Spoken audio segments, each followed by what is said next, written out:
a meu lado, a restauradora e pintora participante de Na Garagem, a minha querida amiga Silvana Borges. Que bom tê-la, minha querida, mais uma vez aqui, enriquecendo o Brasil em Foco. Obrigada, Clóvis, eu que agradeço. Você é sempre muito gentil e sempre prestigiando o nosso trabalho, fazendo a divulgação da arte, do trabalho do artista e, em particular, essa exposição que é muito especial porque, além de tudo, ela une o esporte. Então, eu acho que é um trabalho muito bom, é um grupo que está começando, mas eu acho que tem muito futuro.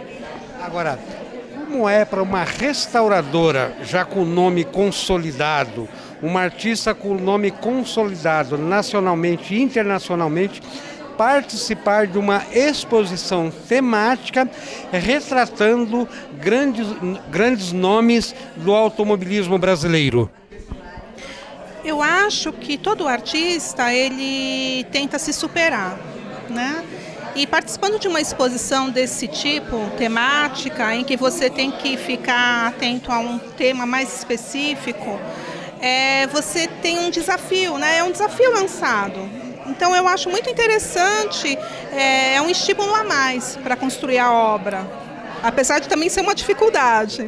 A dificuldade porque você vai trabalhar retratando um ícone, No seu caso, você retratou um ícone aí que é o Rubens Barrichello, Então, como foi pensar em retratar Rubens Barrichello? Precisou ver muitos vídeos sobre corridas ou se você já tinha aquilo em mente o que você iria retratar? Eu tinha em mente as cores, As cores brasileiras, porque o Barrichello na pista ele está representando toda uma nação, E depois eu pensei no lado humano do atleta, do esportista, Porque eu não queria fazer ele vinculado a nenhum uniforme, a nenhuma marca, a nada disso. Eu queria fazer o humano, o homem, o Rubinho. Por isso que o nome do quadro é o Rubinho. Então tem a cor do Brasil e o Rubens Barrichello retratado, mas o Rubinho acho que todo mundo, quem é próximo dele deve conhecer. Retratar o ser humano, mais o íntimo do ser humano, Rubinho Barrichello, do que o corredor. Sim, eu acho que é o que impulsiona a gente, é esse amor pelo que nós fazemos, nós artistas, eles atletas, você como profissional. Eu acho que as pessoas que se dedicam àquilo que fazem com amor, elas são não é mais bem-sucedidas, mas eu acho que tem um prazer adicional aí, Tem uma vantagem adicional. Agora vamos falar de uma outra arte, essa então muito mais difícil, com muito mais responsabilidade, porque é restaurar a obra já existente e normalmente uma obra de um grande mestre. Então vamos falar um pouquinho da restauradora Silvana Borges. Eu acho que o trabalho de restauro, mais do que nunca, ele está muito presente no Brasil. A gente está vendo uma série de projetos aí começando a ter mais apoio, mais divulgação e mais respaldo. O próprio Museu do Ipiranga agora começou com uma importante restauração, que vai ser bem longa, mas eu acho que é muito importante você preservar essa memória. Eu acho que é importante você preservar a nossa história, o cidadão saber de onde que ele veio, Que nós somos um país muito jovem, mas nós temos muita história para preservar e essa preservação ela é importante. E eu fiquei muito contente quando eu cheguei aqui na exposição, que eu tenho uma grande amiga expondo junto comigo, a Janis Barvinski, e ela fez uma ligação histórica da corrida das bigas romanas com a corrida do automobilismo. Então, assim, como é bacana ver isso retratado na arte hoje aqui, eu falei, nossa, você retratou o meu lado restauradora na sua tela. Porque esse anseio pela velocidade, de vencer a velocidade, olha quanto tempo que isso remonta, Silvana, olha, o Brasil está passando, eu acho que por um resgate cultural.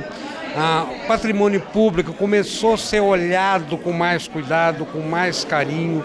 A gente vê os casarões brasileiros que ainda estão abandonados, mas a gente vê pequenas prefeituras já cumprindo a legislação, ou seja, preservar este patrimônio.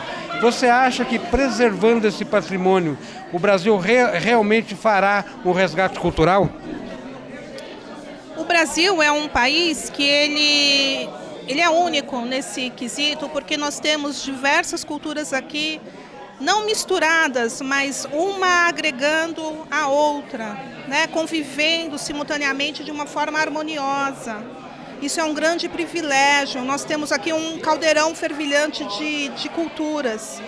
É importante essa preservação e eu acho que ainda há muita coisa a ser feita na legislação, porque na medida em que um patrimônio ele é tombado, o proprietário ele se sente invadido e se sente prejudicado.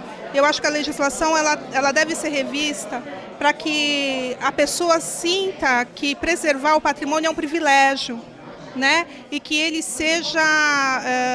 receba alguma coisa em contrapartida disso. Explorar mais isso, fazer uso disso, porque também preservar simplesmente um patrimônio para deixar ele fechado... O que a gente tem notado, Silvana, desculpe interrompê-la, mas é que, por exemplo, eu vou citar uma cidade, Serrania. Tem alguns imóveis que foram tombados, mas eles foram tombados por decreto, mas não existe uma verba para restaurar. A pessoa que recebeu esse imóvel e que mora nesse imóvel, ela recebeu um imóvel e ela também não tem condições de restaurar esse imóvel. Então esse imóvel vai se deteriorando e vai cair.